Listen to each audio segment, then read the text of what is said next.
Hello, and welcome to Roly Poly Weight Loss. I'm your host, Roly Poly, and welcome to day 30. Okay. So, today we are talking about diets and how they totally don't actually work. Last time I noted that diet has different meanings, and I'm going to further touch on that. So in this Psychology Today article, they make this distinction really much more clearly than I can. First of all, diet is a confusing word because it can mean the customary food and drink of a culture, a person, or an animal. Usage example: Mom, my friend is on a vegan diet, so please don't make creamed spinach for dinner. There are also diets prescribed for medical reasons, like the DASH diet or a diet to control diabetes. These are necessary and serve a healthy motivation. But most of us know diet in its more insidious incarnation as a temporary and highly restrictive program of eating in order to lose weight. And those are what we are talking about. Those like capital D diets. Those don't work. As this Medium article asks, have you ever tried a diet and it worked? I don't mean, did you lose weight initially and then fall off the bandwagon and gain it all back again? I mean, did it actually work? Did you lose weight permanently? Was the practice sustainable? Did you feel satisfied and fulfilled? I have a funny feeling that the answer is a resounding no, and for good reason. Well, I know that none of my diets have worked.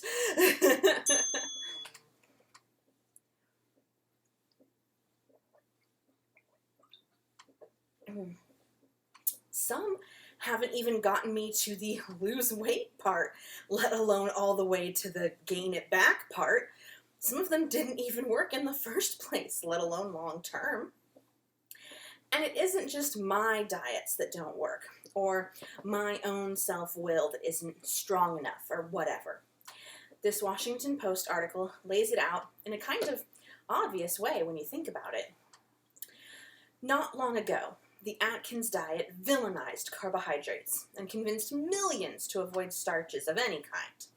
Today, the paleo diet, which purports to emulate the eating habits and digestive systems of ancient humans who lived for many fewer years than people on average do today, is perhaps the most popular, or at least talked about, dietary fad. Soon there will be another fad that sweeps the dieting conversation, and another one. The question that seems to hover over all this diet talk is whether any of the myriad weight loss schemes have worked. If one had, shouldn't it have survived the test of time? And if we've gone this long without a diet that has been shown to work, according to science, not simply the sellers of the fad, will one ever emerge that actually does? Good questions. And Netflix actually has an episode of their Explained documentary series all about this. They show that American women average 7 diets over their lifetime. Now, why would we need to try 7 different diets if there was one that worked? We would need to try one. Maybe 1 or 2 first before we knew about the one that worked, but then surely no more than that. Well, in fact, the data seems to show that there is no scientific evidence to support any of these diets. The part that blew my mind, though, was that the first diet book was published in 1863. Not 1963, like you might think. 1863. It was low carb, FYI. And this thing became a bestseller, to the point where the author's name, Banting, is literally the word for diet in some cultures today. Okay, that is how much his association with this diet and with dieting has carried on. So this isn't just a thing in the last 20 or 40 or maybe 60 years. We've had over 150 years of this marketing. So surely, if there was something that actually worked, we would have figured it out by now. Well, the Washington Post article interviews Tracy Mann, who wrote a book about this after doing 20 years of research at the University of Minnesota's Health and Eating Lab. And she explains, people are too uptight about their weight. People are handling that uptightness in a foolish way that doesn't work. That would be dieting. And the reason diets don't work is not what people think.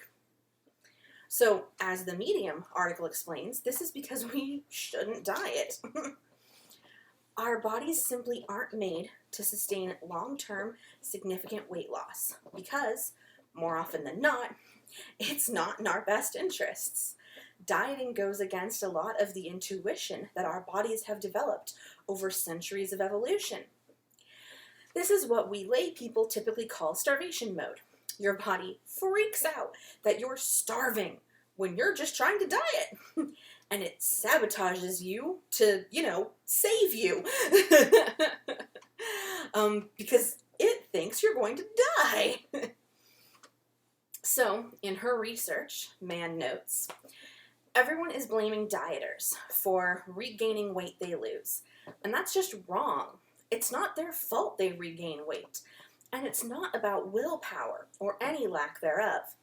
All this time, doing studies in the lab, almost every single study, without really meaning to, showed some other thing that made dieters overeat. I have found time and again that it's actually some other thing that causes dieters to lose control of what they're eating. But the truth is that everything causes dieters to lose control of what they're eating because dieting is bound to fail. It is destined to fail.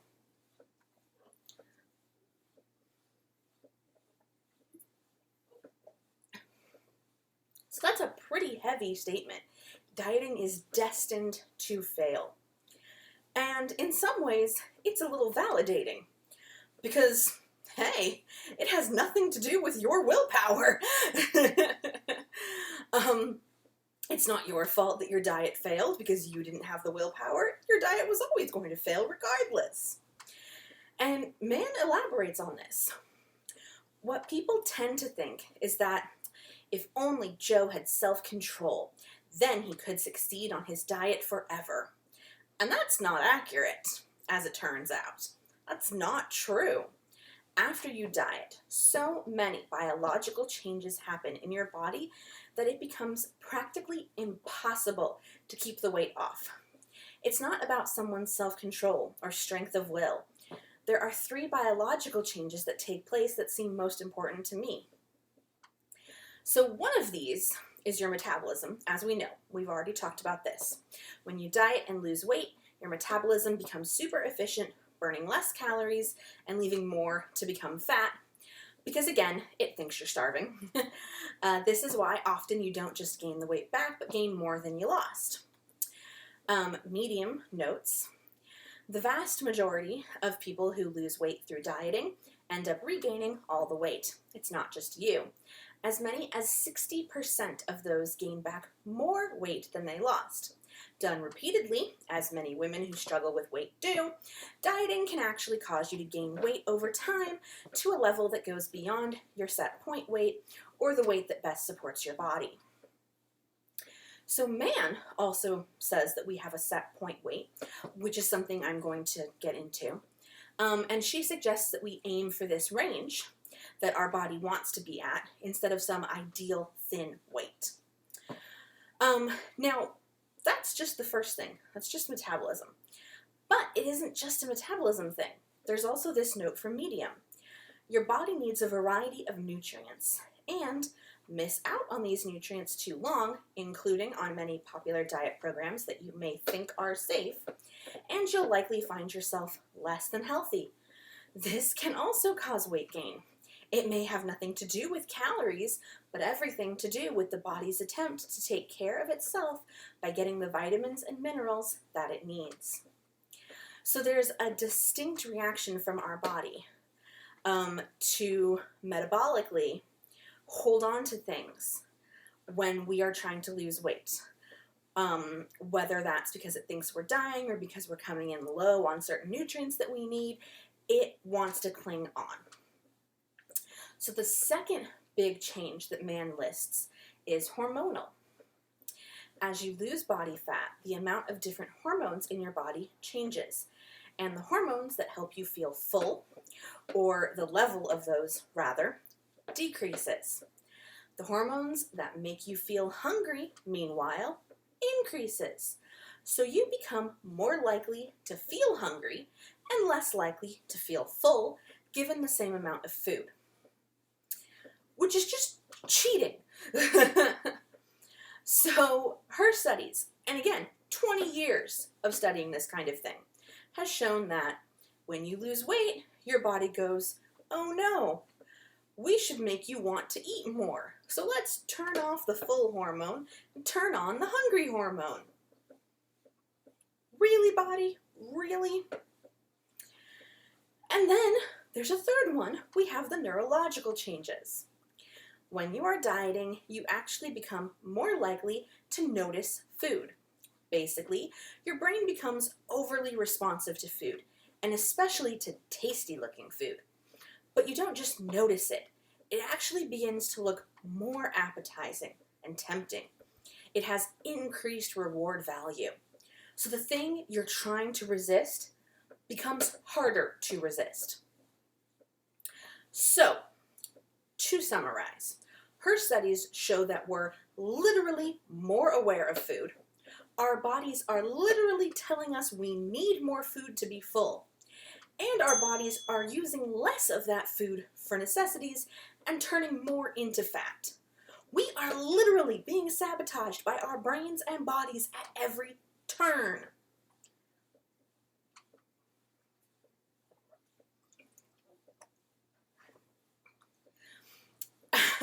And as the Washington Post interviewer sums up, after hearing that, calling it unfair doesn't even begin to describe the injustice.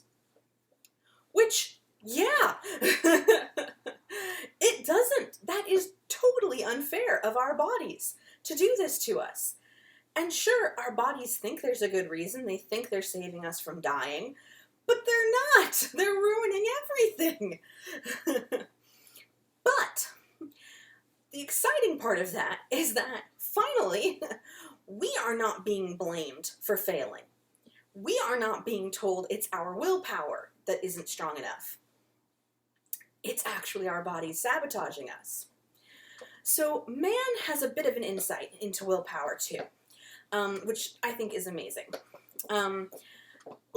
It's one thing to explain that it isn't our willpower responsible for our weight gain, but it's another thing to completely show that we actually have willpower. And in fact, we have lots of willpower, and our willpower is awesome. So, let's say you're in a meeting, and someone brings in a box of donuts. If you're dieting, now, you need to resist a donut. That is going to take many, many acts of self-control. You don't just resist it when it comes into the room.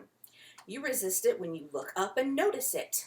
And that might happen 19 times or 90 times. But if you eat it on the 20th time, it doesn't matter how good your willpower was. If you end up eating it, you don't get credit for having resisted it all those times. In virtually any other arena, that would be an A+. But in eating, that's an F. So, we should focus on celebrating the 19 times instead of only focusing on the 20th. But that's not what we tend to do.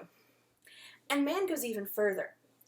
If you're studying for an exam and give in to checking Facebook, those 10 minutes that you waste don't erase the studying you did before. You haven't lost anything.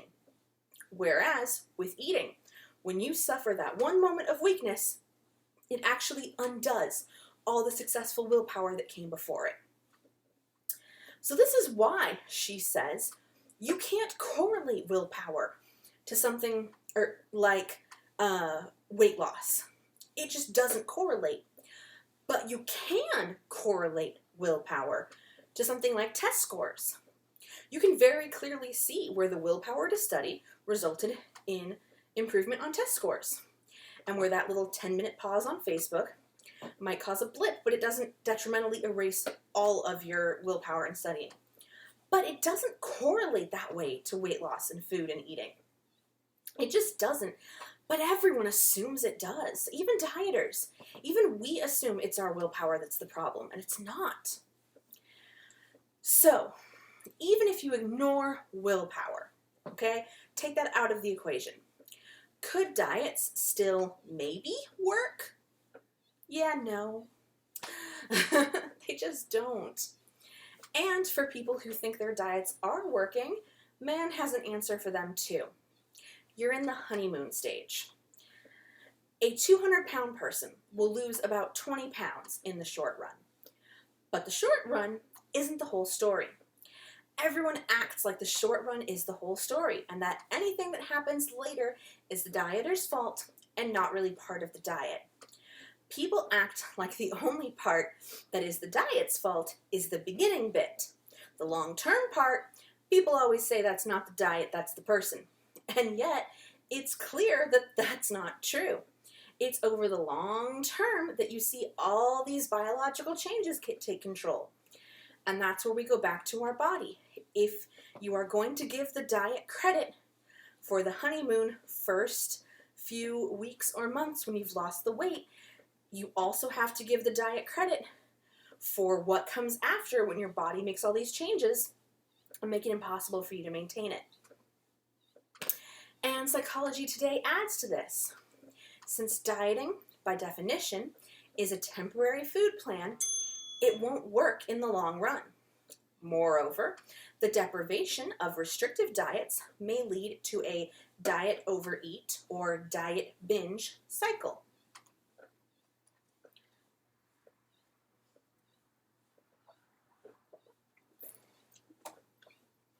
So there we go. Something we don't often think of. Dieting, by definition, is temporary. It's not supposed to be a long-term solution because it can't be. Our bodies won't let it be. But we always think that it should be long-term, and anytime it's not long-term, that's our own personal failing. And that just leads to different problems. Because diets are just restrictive, temporary eating plans. They don't actually teach you anything. They don't help you make lifestyle changes. You don't learn any lessons. You don't adjust the rest of your worldview or view towards food. They teach you nothing about healthy eating. Thus, when you've completed your fad diet, you simply boomerang back to the unhealthy eating patterns that caused your weight gain in the first place. This is the beginning of yo-yo dieting, which can bring its own health problems in its wake. So, that can lead to more problems. Of course it can. Dieting, along with the frequent and compulsive weighing that accompanies it, can lead to eating disorders. According to one source, people who diet are 8 times as likely to develop an eating disorder as people who don't. Which, if you think about it, makes sense. If you're obsessing over your weight, it isn't a big jump to a disease where you obsess about your weight. And none of the articles have a good opinion about the people who create diets or promote them. Man says, well, the first thing is that you can't believe anything that they say. And that's by definition. Because their job isn't to tell you the truth. It's to make money. And they're allowed to lie. These companies make their money off failure, not success. They need you to fail so you'll pay them again. One-time customers are not the sort of thing that keep these diet companies in business. So if you think about it, why would a diet company want you to succeed? There's this story about how pantyhose used to be so strong. They would literally advertise them pulling cars. That's how strong they were. Okay, now if you're thinking modern pantyhose, you're like, that's nonsense. Those things rip when you look at them funny. And that's because the pantyhose manufacturers figured out that if you sell a woman pantyhose the last 10 years, she's going to buy 2, 3, 5 pairs. If you sell a woman pantyhose that will last a month, she's going to buy that many pairs a month instead of a lifetime. So they made them worthless. So we would buy more. It's the same thing with dieting. Why would they tell us, oh, hey, do this one thing, and that's all you have to do forever, and you'll be fine, when they could make money off of us over and over and over again? Why would they want a one-time sale? They wouldn't. That's not how you make money. So Medium is more provocative in their condemnation of people who sell diets. The industry selling you your insecurities has a lot of money invested in it to make sure that you continue to buy diet products. And what's the only way to keep you buying? By selling you products that are meant to fail. And psychology today is similarly unimpressed. Unscrupulous people can peddle magic weight loss potions, such as special powders and pills, to desperate people, costing them their money and time at best, and fatal health consequences at worst. Think Fen-Phen, the diet drug that caused often fatal heart valve problems. And have you ever noticed that every diet product claims it will be wondrously effective if used simultaneously with a healthy diet and regular exercise program? Skip the magic potions. It's the healthy eating and exercise that are actually the effective ingredients. So we touched on that in our episode on diet pills.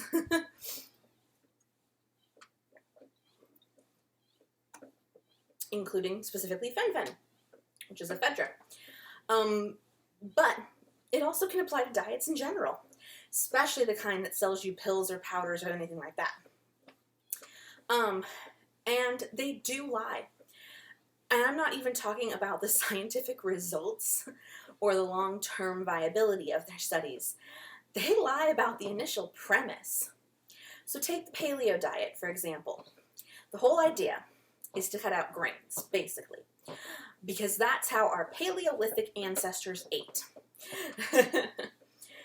Ignoring all of the parts about how our Paleolithic ancestors were crazy active because they were constantly having to hunt and gather to actually survive, and we are not crazy active. And ignoring the part about how they lived much shorter amounts of time than us. So any kind of idea about how this affects your body long term, we have no idea because our Paleolithic ancestors didn't live that long.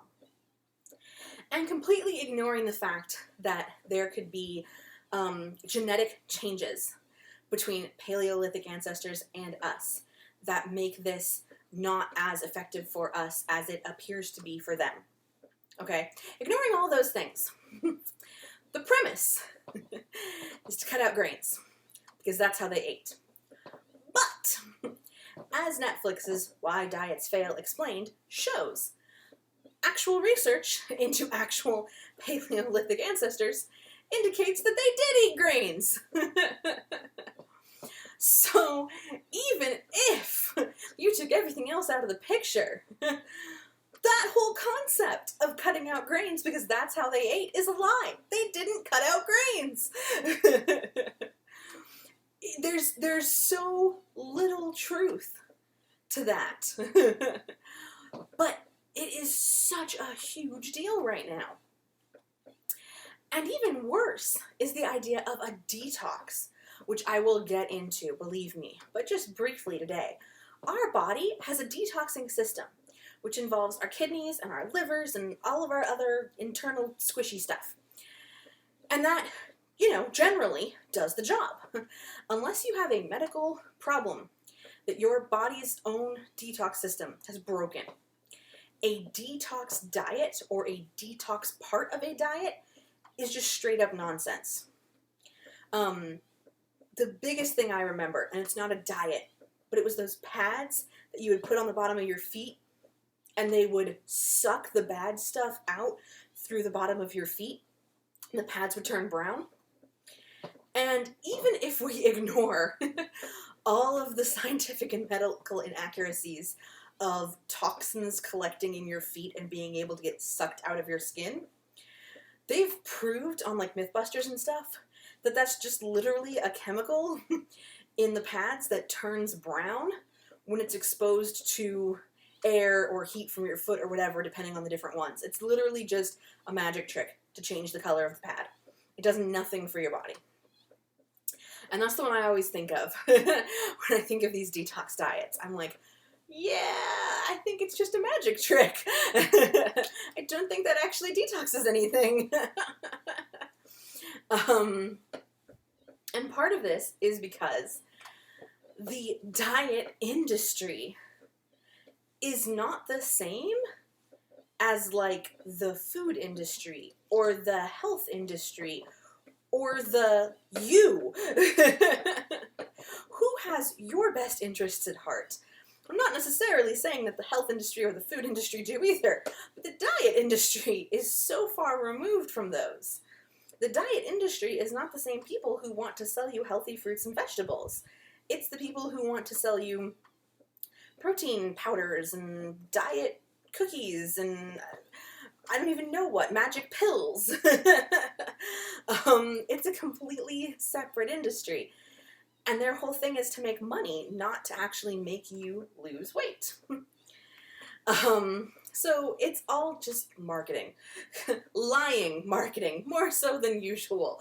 I mean, it's one thing to say this car gets 50 miles to the gallon when it really only gets 45. It's a whole other thing to say you will lose 50 pounds when you will lose 2 and then gain them right back.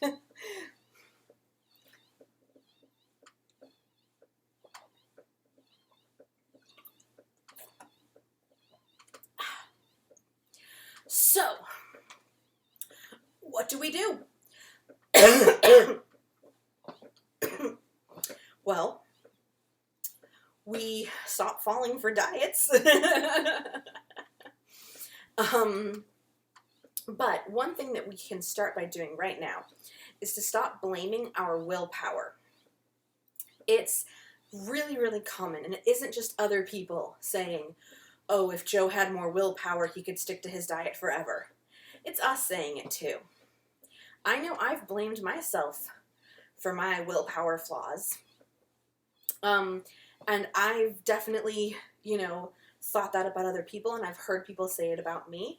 And I've definitely said, oh, I could have stuck to that if I'd had the willpower.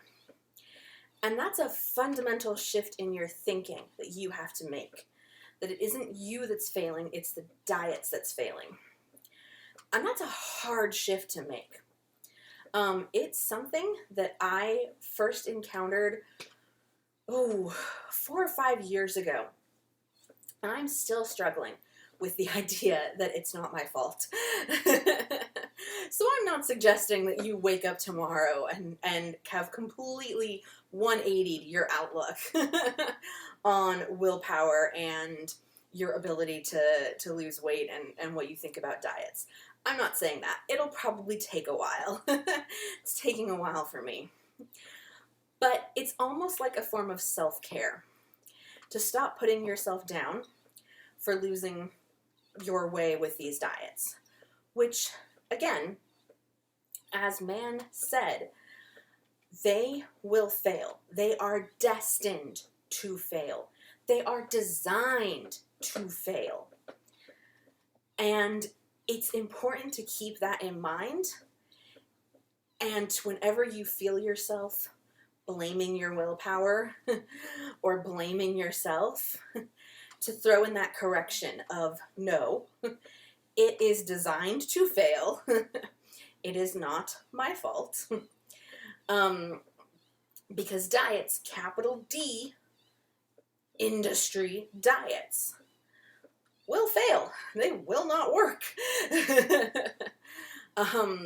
So that may make you wonder, what am I going to be talking about for the next dozen episodes? If I keep saying I'm getting to food and I'm getting to diets, I am.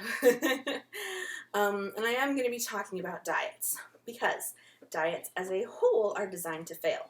But that isn't to say we can't cannibalize parts from them in a way that's helpful to us.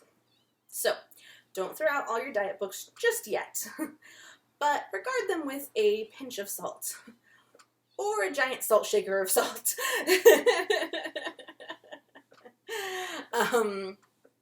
Because it isn't our fault that the diets are failing, it's the diet's fault that they're failing. And that's something that is not recognized nearly enough. But all of that is for future episodes, talking about foods and diets, and what we can do with them. There we go. Cool down time. So, this has been Roly Poly Weight Loss. As always, I am your host, Roly Poly. Please use the hashtag #DietsDon'tWork, and share some of the ridiculous diet stories or plans you've seen, or anything you've tried. Some of the advertisements, I think, are so ridiculous and over the top, or they have such an obvious flaw to them. And then, especially when you look back at the old ones, and you don't even have to go as far back as the 1800s, just looking at some of the stuff from like the 80s, let alone the 50s and 60s, what they thought of for diets. It's really funny to see some of the things they thought. So, by all means, if you have anything like that, any old-timey advertisements for diets, please share those, because those are hilarious. But also just any stories you have about diets. As I said, I've tried several. The average American has tried 5, and the average American woman has tried 7. So, I'm sure everyone has plenty of stories about the different diets they've tried that you can share with us, and then we can all have a good laugh and begin breaking down those barriers in our mind that the diets don't work, and kind of rebuild that in our mind to have them be something that we can laugh about instead. Okay, and please join me next time.